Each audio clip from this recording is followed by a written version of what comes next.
Hey guys, today I'm going to be planting my peppers and my tomatoes. So before I get started with that, if you hear chirping in the background, those are my baby chicks.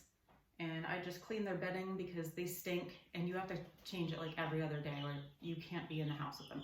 Pretty soon I'm going to put them in the garage, but it's still a little too cold for that. But anyway, also before I get started on the planting, I told you guys that I was going to do an experiment with a magnet.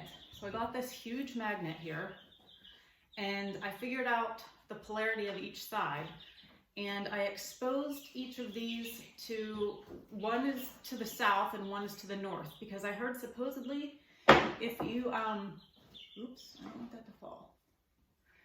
Supposedly if you expose seeds and plants to the south pole of the magnet, they'll grow better. Now it did actually work. This one is the north, this is the one that I exposed to the south pole of the magnet, but I forgot to do a video or a picture, so I actually ate some from the south, but it did work. The south pole alfalfa seeds, the sprouts were all the way up to the top, and this north is about 1 inch to 1.5 inches below. So there is something to it. Now, what I originally was gonna do, and I've heard that you only have to expose the seeds like 30 minutes, but if you expose the plants longer, it's almost like an extra boost. So I was going to take all of these seeds and expose them to the south pole part of the magnet, but I didn't do that. I didn't have time. I need to get these planted today. And so I'm just gonna plant them, and then I'm actually gonna stick the south pole magnet under these trays and kind of move it around, and hopefully that works. I mean, I do all kinds of weird experiments just to see like if certain things help, but who knows? That seemed to work. All right, I'm gonna start with the peppers, and let me start by saying what I'm using. I did a lot of prep work here because I didn't want to be going on and on about every little thing I was doing while I was doing it. So I have these bottom trays that I already had. These were from, I think I bought them off Amazon. They're just 10 by 20 trays. And then these cells, these are 72 cells that have the air root system so that the roots don't get root bound. These were from Bootstrap Farmer. And I also have Humidity Domes from Bootstrap Farmer. And I highly recommend them. They're made in the USA. Their products are insanely sturdy, like really, really high quality. In fact, I'm sure that these cell trays are gonna last forever pretty much, but the Amazon trays that I already had, the bottom trays, probably won't. In fact, they probably only have 2 more years in them, I'm thinking. So the seed starting mix I'm using, and I went back and forth with this, but I have been really busy. This past, the past 6 months, I've been very busy because my daughters go to a private Christian school that's a half an hour away, and there's no busing options because we're so far. So I have had to drive them in the morning to school and then back, which is an hour. And then I have to go pick them up and then drive back, which is another hour. And my oldest has been working, and her work is about 20 minutes away. So that was another, taking her to work, driving home, going to get her to, I've just been super busy, and like I'm barely getting just normal life stuff done, like laundry and dishes and all of that. So with that background, I really wanted to make my own seed starting mix this year, but I didn't have time. The good news is my oldest is going for her driver's license test tonight. So if she passes, which I think she will, she's doing a good job, I will have a lot more time. But I'm already about 2 weeks past when I started my tomatoes and peppers last year, and my plants did amazingly well with those extra weeks, so I didn't want to put it off any longer. And I plant by the moon, so if you don't get them in on certain days, then you have to wait sometimes a whole another 2 weeks before you can do certain things. And I planted by the moon last year, and I had great success with it, so I'm sticking with it. What else did I want to say? Oh yes, so I didn't have enough time to make my own seed starting mix. And I also was going to do soil blocks this year. I got a soil blocker and everything, but I don't have a huge area in the house right now, not even in my garage, because it's taken up with like boxes I'm saving for my mom and plywood because we're working on the chicken coop, and there was no room for me to really spread out, and it's too cold still for me to really be working outside when I'm trying to do things like put seeds in with my hands, because you know, when you're cold you just can't do fine motor skills very well, especially if you've got gloves on. So it is what it is. So I'm just going to use the seed starting mix I'm using is called Pro Mix. I will leave a link in the description below. In fact, I will go through and leave a link to like all of this stuff and the seeds and everything I mentioned. If I leave something out, comment and I will, you know, I'll find a link. But it's Pro Mix seed starting mix, and in 2021 I bought that, and it's in a big, huge, like, I don't know, like 60-pound bag or something like that. In 2021, I bought it, and I think it was about $60. Last year, I bought it because I saw it on sale for $85, and I think it's $100 or over now. So I wouldn't really recommend it if you don't have the money. I'd recommend maybe trying something cheaper. But since I got it when it was still like okay, last year, and I'm glad I got it then because I bought as many things as I could last year that I knew I would need this year for the garden because of inflation. So I love this stuff. It works fantastically. I didn't have any issues. And anyway, I don't mix it with compost or anything either, because once these germinate, so like I'll put this hood on, this humidity thing, the Humidity Dome, and I will put them on seed heating mats. I'm sorry, my train of thought today is just like all over the place.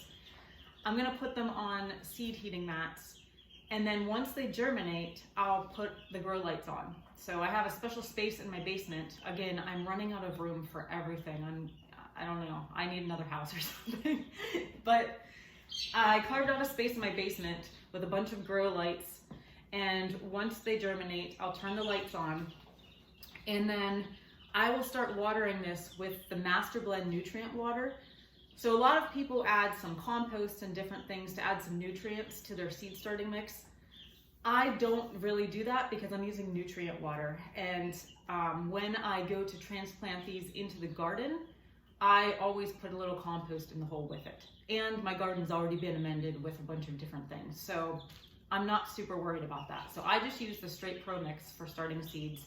And at some point, I was gonna start sowing all of these. So these are 72 cells. So what's that, 144 plants total, just of peppers and tomatoes. I was going to start them all in solo cups because I did that last year. But I want to do a bunch of extras this year because I'm going to give some plants away to maybe like my grandma or my mom or my uncle, or just people I know. Or I might just guerrilla garden and put these in various places alongside their road places, or like in a park or something. I don't know, I don't even care. But I'm just going crazy this year. Whatever I can fit in my garden and in grow bags. Oh, that's another thing. Whatever I can fit, I'll keep. Whatever I can't, I'm just gonna give away. This year, I'm putting all of my peppers in grow bags because I did not know that if you plant peppers and have them in grow bags, you can overwinter them in the house and they'll come back next year, so you don't have to replant. And I wish I would have known that because I had pepper trees. They were like 6 feet tall. They were huge and really prolific, and I had no idea, and I chopped them all down. So this year, I'm putting them all in grow bags, and then I'll bring them into the garage to overwinter, and then I'll put them back out. So they're basically kind of like a perennial, if you didn't know that. So there's a tip. Also, some of these things are gonna go straight into my actual fenced garden area. Some of them are going to go into my green stock. And then, yeah, some of these might be going, you know, in various sneaky places where I can put them. And hey, if people are walking along and they want a pepper or a tomato, good for them. I don't know, but I'm just going crazy because I figured the more, the better this year. All right, so let's get started. I'm going to be planting 5 varieties of peppers that I got from Pepper Cave. So peppercave.com, they're also a business on Gab. They've got lots of great seeds, and I also got from them, this is gonna be a different video, probably in the summer.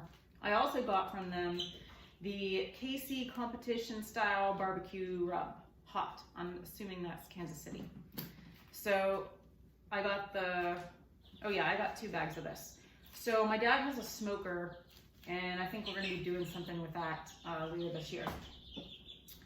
All right, let's get started. Now I went through, you can't see all of the varieties on here, but I came up with a system, and I also have this in a spreadsheet because I'm a major nerd about stuff like this.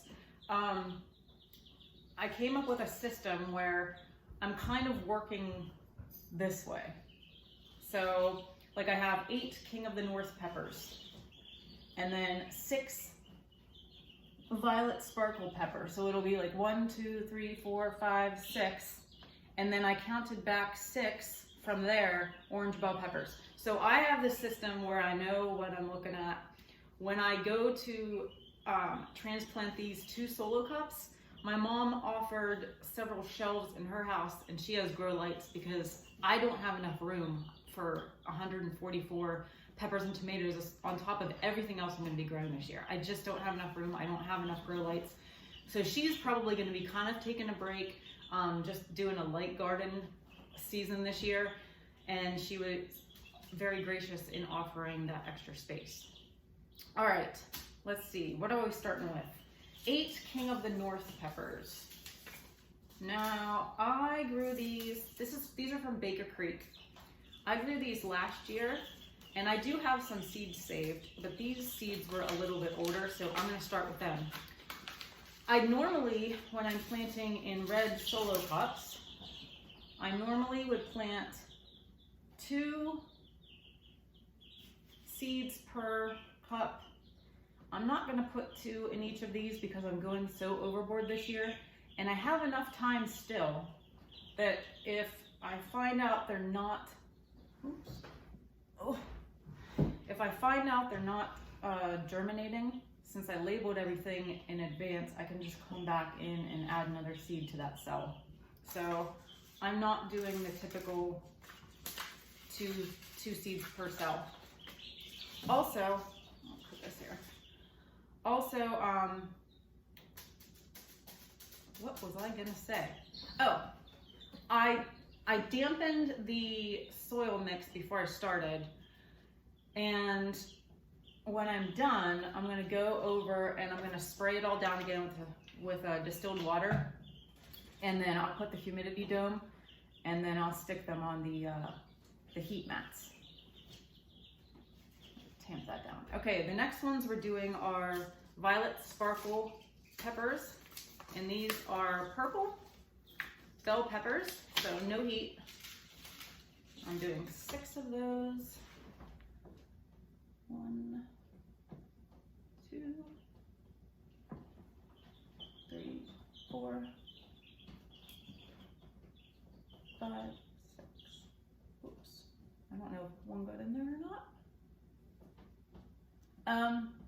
Yeah, so these peppers and the tomatoes will all be about 10 to 11 weeks old when they are ready to go outside, which is right around my last frost date. And I like that better than I like the longer time inside because I tend to take about a week to harden them off too before I put them in the garden. And you know, if I've got lots of stuff going on or we don't have very nice days for it, it gives me a little extra time. All right, I didn't even look at these. The next ones are orange bell peppers. These are from Baker Creek as well, and I grew these last year. I did not grow the violet sparkle peppers last year, so I'm excited to see how those turn out. I mean, technically I wouldn't have to plant so many varieties because bell peppers are bell peppers, but I like having the different colors and stuff and seeing which varieties tend to do really well in my area. And I also just realized I'm speaking up at the end of my sentences, and I'm sorry because I hate that. Okay, the next ones are poblano peppers, and these ones are from Pepper Cave. Let me find them. Poblano. Oh, I just dropped some. And I'm doing 4 of those.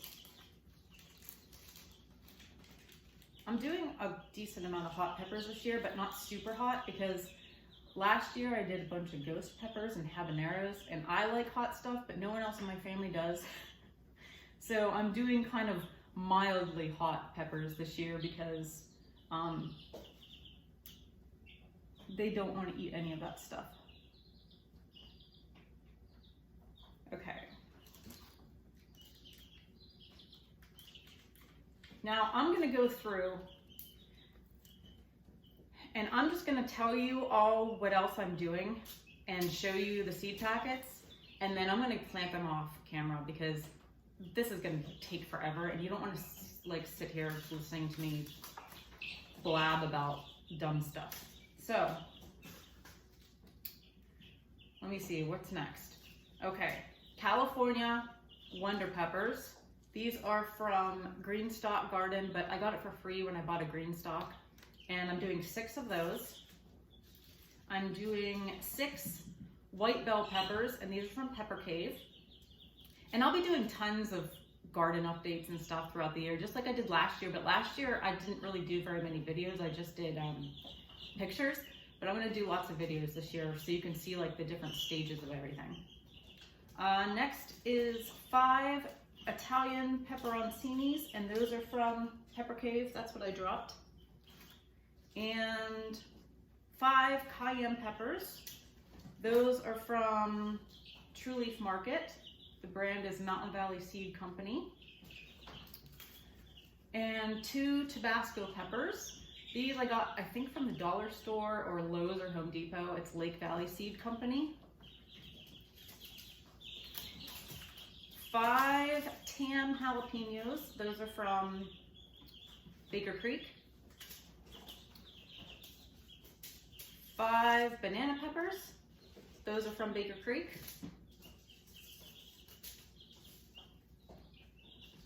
3 New Mexico Big Jim peppers. Those are from Pepper Cave. Jeez, I'm losing my spot here. 5 Craig's Grand jalapenos. Those are from Baker Creek. 3 lemon drop peppers. Those are from Baker Creek. And this one I've never done before. It's brand new. It says, seasoning pepper from Peru ripens to a clear lemon yellow. Amazing, fruity, hot flavor, great for hot sauce. So that sounded really good. And then I'm doing 3 mystery peppers that I got from Pepper Cave. So 3 of these, I'll have no idea what they are until I get peppers. All right, moving on to the tomatoes. And like I said, I'll plant the rest of that offline or off screen. I'm mostly doing, and especially in my garden, what I'm gonna keep, I might keep a couple slicing tomatoes, and I'm definitely gonna keep about 12 ground cherries.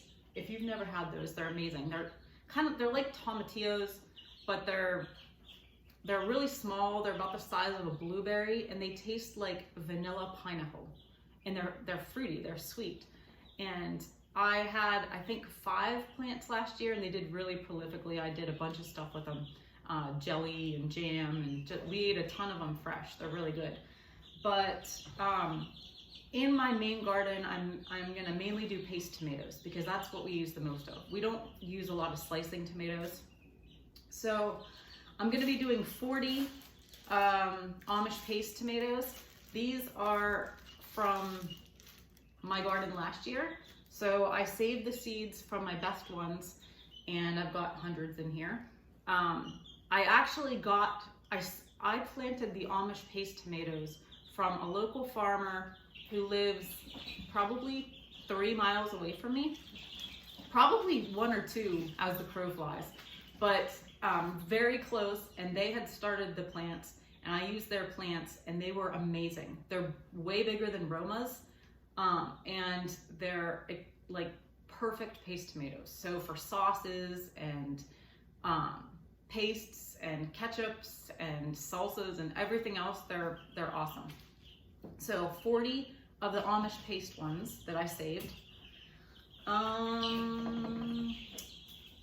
see, 4 Aunt Molly's ground cherries, and these are from Baker Creek. 4 white currant tomatoes. Now, I haven't grown these, but they sound very similar to a ground cherry. It says super sweet, tiny fruit, barely 1 inch across, in creamy white, pale yellow. Superb sweet flavor. So I'm excited to start or try that one this year. And then another variety of ground cherries called New Hanover, and that's from Baker's Creek as well.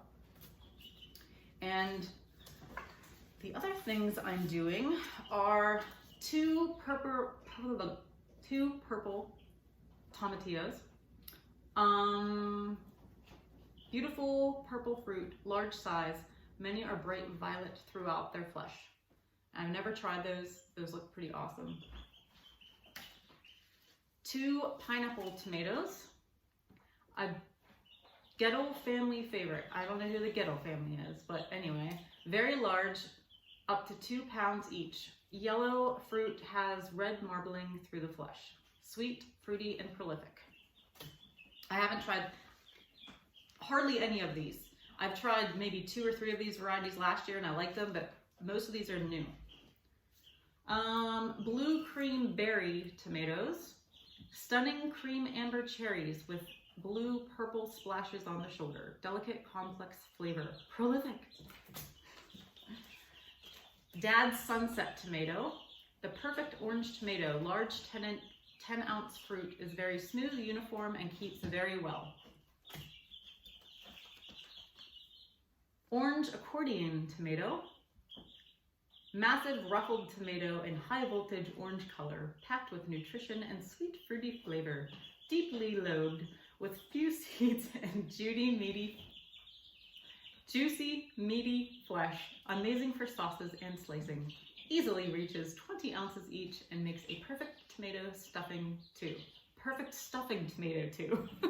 Who writes these descriptions? Oh my gosh. All right, these ones are also from Baker's Creek. I got these free with an order. They're Thorburns Terracotta Tomato. Introduced in 1893 by James Thorburn of New York. Honey brown skin, orange pink flesh, and green seed mass. This is an eye-catching slicer with an out-of-this-world flavor. Great white tomato from Baker's Creek. Introduced by Gleckler's Seedsman. Giant sweet 1-pound slicers in creamy white, deliciously fruity, reminiscent of fresh cut pineapple, melon, and guava. Oh, these ones are really cool. These are called Melanzane rasa di rotunda eggplant. And so it's from the eggplant family, but apparently they taste like eggplant, peppers, and tomatoes. So it says the only red variety traditionally grown in Italy. Fruit is oblate, smooth, and mature to a brilliant scarlet. Superior for Italian-style pickles. So I've never grown eggplant, but this sounded really like this would taste really good. So it's not technically a tomato, but it kind of looks like it grows like a tomato. I looked up, the basics. So, all right, we've got 2 left. These 2 I did grow last year. Rutgers tomatoes. Those are just big slicing tomatoes. These are from Baker's Creek, or Baker Creek, I should say. And mortgage lifter tomatoes. And I gotta read you this quick description because I just think it's a really cool story. And these are from Livingston Seeds. Mortgage lifter heirloom tomato was developed in the early 1930s by Mr. Boyles of Logan, West Virginia. He crossbred the largest tomatoes he could find there and sold the resulting plants for $1 each. He was able to pay off his mortgage in 6 years, hence its name. This sweet flavored tomato is large and meaty with few seeds. It ripens to a deep pink, perfect as a sliced addition to a sandwich and wonderful in salads. So, anyway, the other thing I wanted to mention is some tomatoes are determinate and some tomatoes are indeterminate. I don't really care for my purposes because I have a fenced garden and I've got lots of tomato cages, and when my tomato cages fell over, some of them just went on the ground and they were fine. Some of them ended up trellising up the actual fence of my garden and they were fine. But indeterminate are the ones that never stop growing. So you're gonna need like some serious support for those suckers because some of them were about 8 feet tall. Determinants don't keep growing. They produce all at once. So most paste tomatoes, I think, some of the paste tomatoes I did last year were determinate. Not the Amish paste though. I kept getting those all season long. But you might want to think about that and check your seed packets to decide which you want to plant based on your own circumstances. You know, do you have the equipment to stake them properly and or trellis them in some way? Or you can just let them go on the ground. I mean, for example, the ones that went on the ground, I really didn't have too much disease or rot or anything with them. I had plenty that did that. Another thing is I'm probably going to get a lot of volunteers from my tomatoes this year. And as long as they're not blocking off something else or they're in the way of something else growing, I'm just going to let them grow. Because I liked all the tomatoes I grew last year, so might as well let that happen. All right, guys, I think that's it. If you have any questions for me about growing or any of the varieties or anything else, or questions about equipment or whatnot, just put it in the comments below. Thanks a lot.